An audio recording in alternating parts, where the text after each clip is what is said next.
rawatina ñu bokk ci Pastef diggante le PM ak le président de la République xëj na sur le plan politique bu fi lu amee dafa mel ni ñu ngi recoller un peu les morceaux parce que gis nañu démb le président bi mu dalalee yenn ci ndaw daf na leen xëj na le prochain président sera Ousmane Sonko. te maa ngi ko koy ñaan itam mu doon ko donc gis nañ aussi tey comment il a été acclamé par les jeunes de Pastef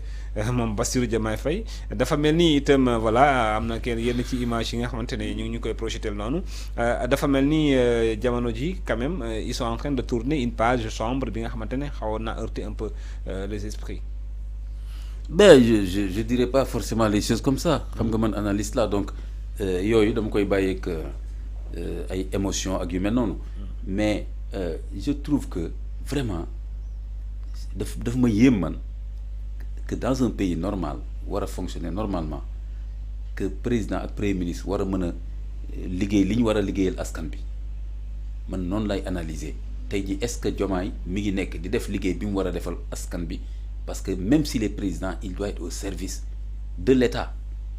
Et donc des Sénégalais le premier ministre est-ce qu'il est c'est parce qu'ils sont au service de l'État que tey ñu demoon ci benn activité officielle bi nga xamante ne état moo ko. Ah mais j'ai pas dit le contraire. Oui, voilà Okay. donc dama ne la question boobu laay laaj. Ok. Est-ce que le président est au service n'est-ce pas de sa population est-ce que le premier ministre est au service de sa population ku ci nekk service bi nga nekk pour population dafa am ay prérogatives yu ñu la jox charte réew mi ne la yow en tant que président fii nga war a féete réew mi. premier ministre en tant que président en tant que premier ministre fii nga war a féete réew mi et cetera léegi man foofu laa ko bëgg jàpp léegi vraiment affaire problème interne Pastef boobu diggante Ousmane Sonko ak président Diomaye c'est un problème interne au Pastef un problème politique partisan man du ma dugg foofu man damay analyser en tant que république bi ni mu war a doxee léegi le fait que ñoom ñaar ñu war a mën a toog fenn lu mel ne problème mu diaspora wala problème lu mën a doon nga xam ni ça concerne askan bi yëpp loolu laa bëgg a wax ni. mais c'est tout à fait normal léegi que ñoom ñaar ñu toog fa ñu ñàkkoon faa toog moo jaaduwul mais kon loolu pour man du exploit suñ ko deful woon ñu ngi tooñ askan bi suñ ko deful woon ñu ngi tooñ askan bi ça veut dire que kon ñu ngi wàcc seen ànd parce que tey fekkee premier ministre bi tey bu fekkee dafa war a mook président ñu toog ci benn activité boo xam ne askan bi yëpp la concerné premier ministre bañ a ñëw ci raison boo xam ni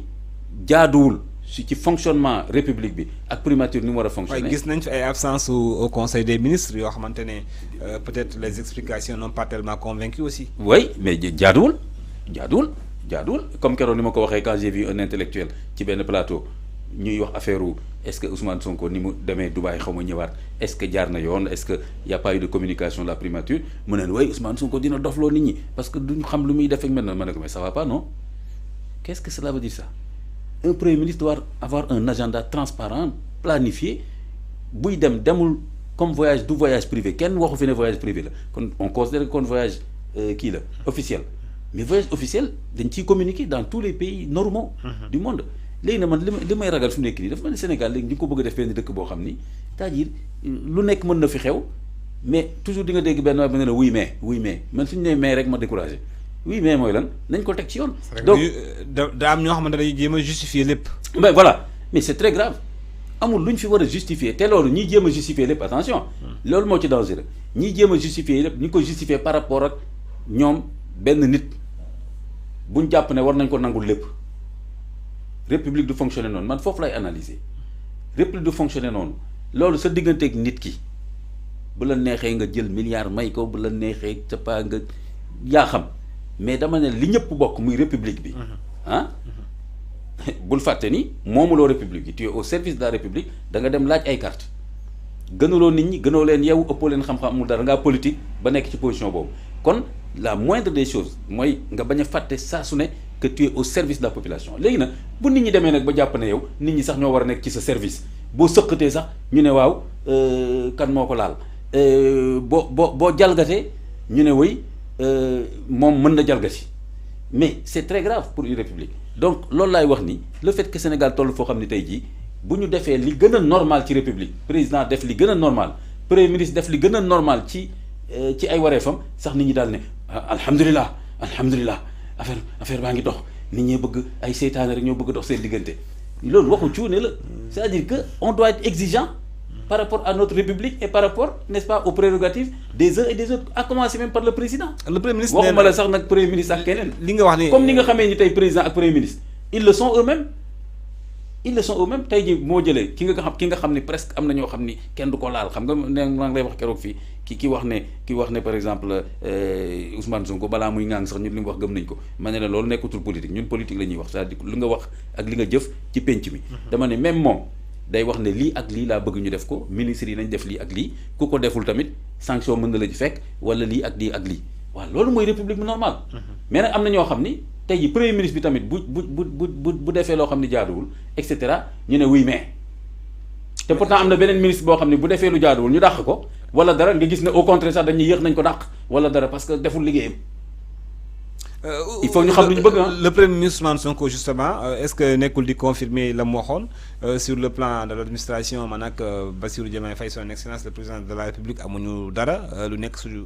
diggante peut-être que am nañu ay divergences politiques est-ce que ça n'entre pas dans cette logique-là ce qu'on est en train de voir actuellement? Bon.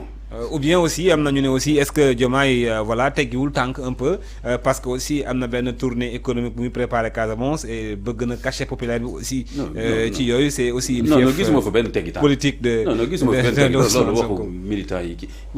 gisuma fa benn teggi tànk mi ngi ba tey ci cëru président moom laa lay wax il faut ñu xam lu normal c'est-à-dire que président bi li mu def démb est-ce que président cëram la wala déet cëram la donc ci lan la teggi tànk. fan la tegoon tànkam ba teggi ko léegi war ko teg feneen donc ci cëru président la nekk mooy que fi mu nekk nii. ci mbiic ak mballo bi diggante ak premier ministre boobu. mais foofu teggiwu ci tànk question boobu question politique bi. seen diggante est-ce que teggi na ci tànk est-ce que moom à part li ma la dégg nga wax sànq li mu wax peut-être que Ousmane Sonko peut être président et cetera mu wax ko muy benn élément langage am boo xam ni on pourra voir mais dama bëgg a wax ni ci en tant que cëru président mu war ñu yoreel suñu république. li mu def démb def na cëru président wàccul àndam. kon jëndul glace. donc par contre problème politique bi am entre moom ak Ousmane Sonko ci biir Pastef dégguma ba tey ñu ne Diomaye nee na coalition présidentielle daf ko suspendre pour réfléchir wala parce que mu nekk ñi dañu nekk en discussion ak APTE pour voir bu boobaa man en tant que analyste laay gis ne am na ay indicateurs yu ma permettre ma ne fii teggi tànk am na fi. D'un côté wala de l'autre wala de part et d'autre mais fi mu nekk nii wax dëgg yàlla fi mu nekk nii pour man on est dans la république donc démb li xew pour man strictement république la sauf nag élément de langage boobu mu wax nga xam ni loolu c'est purement politique parce que wax dëgg yàlla démb kenn posé fa woon problème mu kuy doon président gannaaw suba ak suba mais loolu moom bàyyi na ko waa Pastef ñoom seen élément de langage ko topp moom da ngay këlbatiku quoi. alors Imam li nga xamante ne aussi moom moo ñeel askan wi ak itam le débat public gis nañu la sortie de député de l'honorable député Thierno Alassane Sall démb doon na jàkkaarloo ak way taskatu xibaar yi information phare bi xamante ne mënees na ko cee jëlee